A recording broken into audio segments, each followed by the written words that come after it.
Ladies and gentlemen, another month has passed. I welcome Egon von Greyerz. Obviously, in Sweden, Egon, great to see you in the middle of madness. Glad to see you healthy and in best mood. Yes, no, absolutely. I just come back from Zurich, and there was over 30 degrees there, and unbearable heat really. And here we have a cool, I think 23, 24 today, something like that. And that's just right. And of course, I'm by the sea, so it's calm right now here. But normally we have a sea breeze, so it makes it much more pleasant than the city life in the summer heat. So yeah, I'm pleased to be able to retire to here some every now and then. Not even retire, but move to here. No time So to retire yet, Egon. Egon, no time for the that. concrete wall is coming closer for sure. Interest is being increased more, choking the consumers and those also the economy. New rules and escalating problems continue to plague the banks, but the markets seem to be totally neglecting this. Let's look at some facts first, or let me quote some facts about the Okay. interest rates first. We have interest increases in Canada, Egon. You will find this in the box, or our viewers find this in the box in Australia, up to 4.1%. Then the USA did not increase this times, but we read here, for instance, officials are keeping a close watch on how credit conditions shape up, considering some lingering stress in the regional banking sector. So the stress continues. And as we know, the Eurozone also increased the interest rates. That is, for me and for many others, a dance on the volcano. But many investors in bonds and especially in stocks seems not to see this at all or are not aware of it at all. What's your opinion? No, but this is the interesting thing. Wherever you go now, city centers, restaurants, etc. In the West, I'm talking about Europe, especially where we are. Everything's booming. I think what it is that is the people had got extra money for during COVID, had some savings. They're spending that, and they haven't actually reacted to the massive increases in costs that are coming. It's like they're as you say, it's like a death dance. They're pretending it's not happening, and they're enjoying themselves in the meantime, spending money that they haven't actually got. Of course, increase in mortgage rates, which are coming, is going to hit them soon and badly. And interest rates are on their up. They're not. My view. I've always been firm about that. Since 2020, rates finally turned up while central banks have been trying to increase or push them up for over 10 years without success. And all of a sudden, they shot up without the central banks understanding what was happening. And now they think with high interest rates, they're going to push them down again. Well, they won't succeed with that either, just like they didn't succeed pushing them up for 10 years. 10 years they couldn't do that. So don't think that they're going to come down next week or next year or whatever. This is a long trend. This is a long trend of rising interest rates. People have to be aware of that. And they will be much higher, in my view, and that will put pressure on the economy. And there's just a bit of a lag now, Jan, and that lag will soon disappear, and people will wake up to the reality that this is going to be tough times for them. They have higher food prices, energy prices, and they're going to have much higher interest rate costs, whether that's on housing or car loans or whatever they're borrowing for. Nevertheless, interest rates are going to continue up, with pauses obviously every now and then. But still, they're not going to be able to push inflation down even with higher interest rates, because that's also, I see inflation in a long uptrend now. Energy prices will start moving up again. That's absolutely certain. So we're in for tough times, as you say, Jan. And Egon, we spoke about this in the past already. First, in debt the whole world, and then increase the interest. That's a recipe for a big disaster. And I found something interesting for the USA. They even increase the reserve rules. I think the moment couldn't be worse. It reads US banks could face capital hikes of as much as 20% under new rules being prepared by US regulators as part of a global effort to harmonize capital requirements. a person familiar with the matter said on Monday. This is a few weeks old, but the regional banks, Egon, we know that are under stress already. I think that would make the situation much worse for them. Oh, definitely. You will have that. At the same time, there's already pressure on them to reduce their loan book because of all the bad debt they carry. They have to reduce their risk by cutting down on lending, and also not just new lending, but existing lending.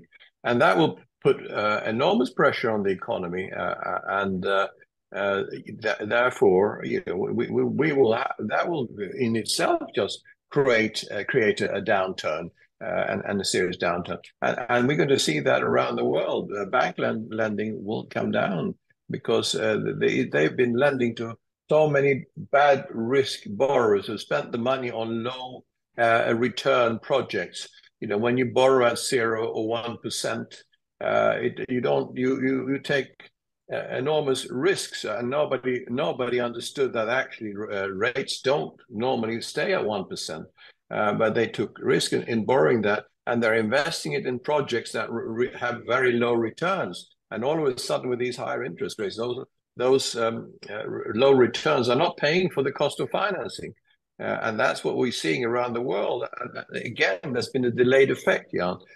People living in the past boom times, they don't understand that actually the whole situation has changed dramatically. And they're going to soon, people, companies, governments are going to be hit by these bad news because, you take just the US borrowing at the 32 trillion. The current run rate of interest is over 1 trillion now. 1 trillion just on around 20 trillion, a bit over 20 trillion GDP. So you're talking about almost 5% just in interest. And that's going to increase dramatically as the higher interest rates catch up on the debt. And it's the same across the board, companies, individuals, etc. Just interest rates will actually pull the whole world down. And add to that the bad debts that are coming, the fact that people won't be able to repay their loans, and then the decline in asset values, which makes the bank situation even worse. It's a vicious cycle. They have to reduce lending even further because their collateral is not sufficient. That's all going to come, Jan, and it's going to hit the world badly. We stay with the consumer, Egon. You said they are starting to wake up, or many have not started to wake up, but in fact, they wake up, they have pain. Let me show you and to our audience 3 examples. Number 1, nearly all Americans cut back on spending due to inflation, CNBC survey finds. Nearly all Americans are cutting back on their spending in some way, according to a new CNBC and Morning Consult survey. The survey found 92% of Americans are pulling back, further evidence of what retailers like Walmart, Target, Home Depot, and Best Buy called out as cautious consumer spending shifts during the first quarter. Shoppers continue to report inflation squeezing their finances, with concerns particularly highlighted among middle-income Americans. Number 2, and I think a very interesting indicator here, Egon, the usage of cardboard boxes. Slumping cardboard box sales in the US indicate a slowdown in consumer spending. US paper mills are reducing production as big box retailers purchase fewer cardboard boxes, which serves as a key indicator of consumer demand. Mills are currently operating at around 70% capacity, a significant decrease from their typical 90 to 92% capacity during favorable times, Bloomberg reports.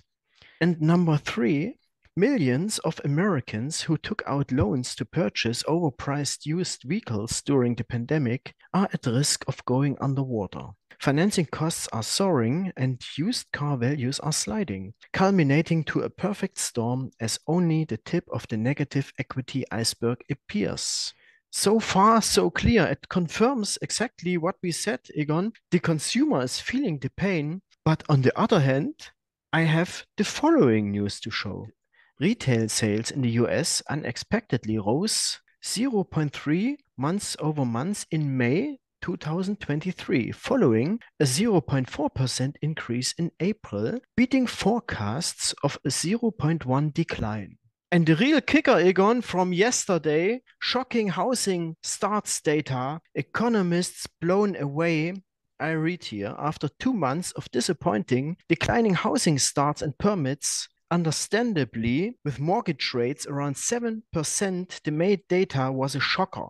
After a modest revision to the April data in May, both housing starts and permits exploding higher in a move that stumped economists and strategists. Beginning home construction soared 21.7%. Yeah. That was a lot of data, Egon, and are we living in different worlds? It simply doesn't add up. Are we fed with wrong data or wrong aggregates? What's going on here?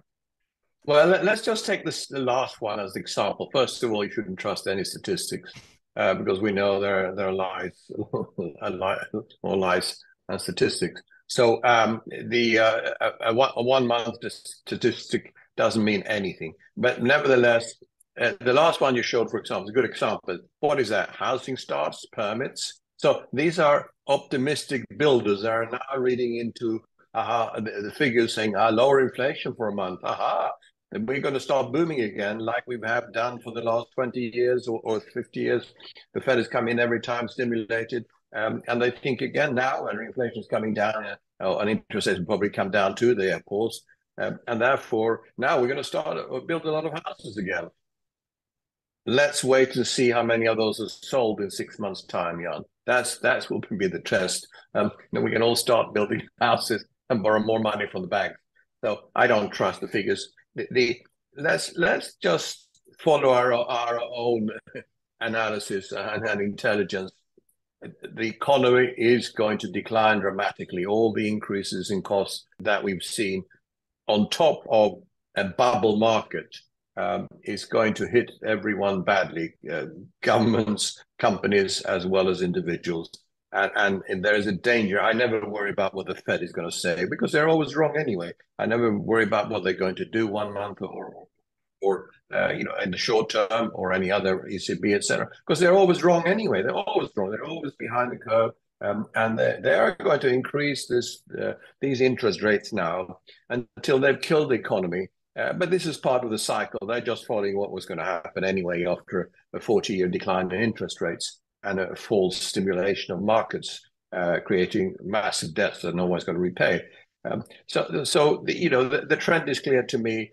Don't focus on the short term. I know we have to look at the data, but short-term data doesn't mean anything to me. We do the right analysis, and what is happening is what I just said.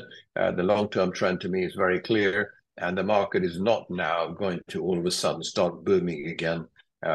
With high productivity, low inflation, no interest rates, etc. Those times are over, Jan. I think so too, Egon, but at least they could use this particular news release from yesterday about the housing starts to beat down the precious metals. That was really painful yesterday. At least for that purpose, it served well. And let me show the madness that happened in the silver market here from the silver deacon board. Here we see the naked short selling yesterday, 7.4 million ounces, followed by 11.275 million ounces. Over 2,000 contracts were sold in a very short period of time. So that was the perfect moment for them to beat down the market. But there are so many optimistic or positive fundamentals. For instance, China, there is a big drawdown in silver inventory. Central banks are buying. Turkey, the Turks are buying gold like crazy. So they will not fight successfully against this tsunami endlessly, I'm sure, Egon. Yeah, you're absolutely right. Well, we've seen this constantly. They hitting the market at a time when there's no liquidity, and with a few fake futures has no silver in them, not even a silver lining. They're worth less than the piece of paper they're written on. With that they can dump the market. First of all, although I believe that silver, once the metals start moving up, and I think that will happen this year, and it will happen in a big way this year. But once they do, Of course, silver will move faster, but for the 25 years we've been into precious metals, we've been primarily into gold. I've told clients that hold gold if you want to sleep well at night, because silver is too volatile. I think now silver is probably good to have a little bit of silver, because I think it will move up faster. Nevertheless, silver is not wealth preservation. Gold is wealth preservation. That's what you should hold for wealth preservation. You don't want to have the volatility you see in silver. And long term, gold market has moved up for the last 23 years, and we haven't seen a real move yet.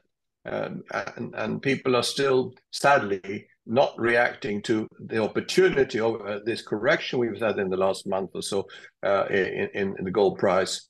And by going in and buying now, they're holding back instead of not buying. Everybody loves buying high and selling low. It's ridiculous.